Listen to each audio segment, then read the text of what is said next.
পুলিশের জেরার কারণে এবার একের পর এক মিথ্যে তথ্য দেওয়ায় এবার ইন্দ্রাণী গাঙ্গুলির সন্দেহের জেরে চলে এলো মেঘা।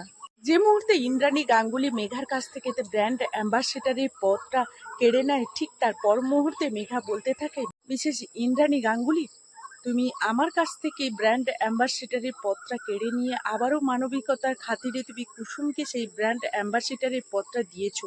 আমি যত শীঘ্রই সম্ভব ওই কুসুমের কাছ থেকে ব্র্যান্ড অ্যাম্বাসেডারের পদটা কেড়ে নিয়ে আমি ওকে শেষ করে দেবো। কিন্তু তুমি ব্র্যান্ড অ্যাম্বাসেডার বানালে ঠিক আছে, কিন্তু ও এই কোম্পানিতে কতদিন টেকে সেটাই দেখো। কিন্তু কারণ এই মেঘা থাকতে ওকে তো কিছুতেই এই কোম্পানিতে টিকতে দেবে না। কারণ তুমি শুধু আমাকে বাড়ির লোকেদের সামনে নয়, আমাকে প্রেস মিডিয়া থেকে শুরু করে সবার সামনে তুমি অপমান অপদস্থ করেছো।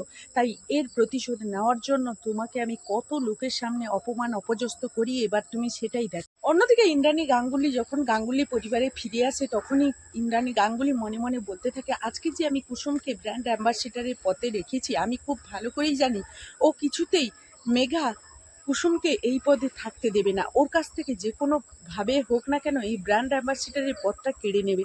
কিন্তু ও কার সঙ্গে মিলে এই কাজটা করবে মেঘা, সেটা আমাকে নজর রাখতে হবে। কারণ আজকে যখন ওকে পুলিশ জেরা করবে, আমি নিশ্চিত যে ও কোনো একটা ভুল সিদ্ধান্ত নেবে আর ভুল কথা বলবে।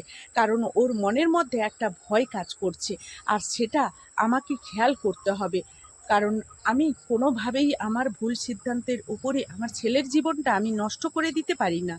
এরই মধ্যে পুলিশ ফোন করে ইন্দ্রাণী গাঙ্গুলিকে আর বলতে থাকে, দেখুন, আপনাদের এই বিষয়ে আমরা কিছু খোঁজ খবর নেওয়ার জন্য আপনাদের পরিবারের সকল সদস্যদের আমরা এই থানায় আসার জন্য অনুরোধ জানাচ্ছি।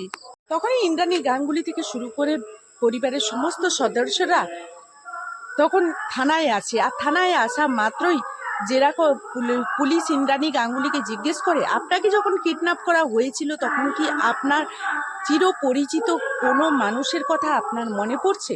ধরো আপনার সেই কিডন্যাপারদের গলার স্বর, কণ্ঠস্বর কিংবা তাদের হাঁটা চলা আপনার কোনো কিছু পরিচিত বলে মনে হয়েছিল? তখনই ইন্দ্রাণী গাঙ্গুলি বলতে থাকে, হ্যাঁ, আমার তো মনে হয়েছিল ওর কণ্ঠস্বরটা শুনে যে ও আমার খুব পূর্ব পরিচিত একজন ব্যক্তি। তখনই মেঘা কথাটাকে চাপিয়ে দেওয়ার জন্য বলতে থাকে, মণি, তুমি এটা কি করে বলতে পারো? কারণ তুমি তো সেই মানুষটার মুখটা দেখোনি, তাই না? এই কথা বলা মাত্র তখনই ইন্দ্রাণী গাঙ্গুলি বলতে থাকে, আমার মেঘাকে ভীষণই সন্দেহ মনে হচ্ছে। যে করে হোক না কেন পুলিশের জেরার মুখে মেঘাকে নিয়ে আসতেই হবে পুলিশকে বলে। তো বন্ধুরা, এই ছিল কুসুম ধারাবাহিকের নতুন আপডেট। আবারও নেক্সট আপডেট নিয়ে আপনাদের সামনে হাজির হয়ে যাব। ততক্ষণ সবাই ভালো থাকুন।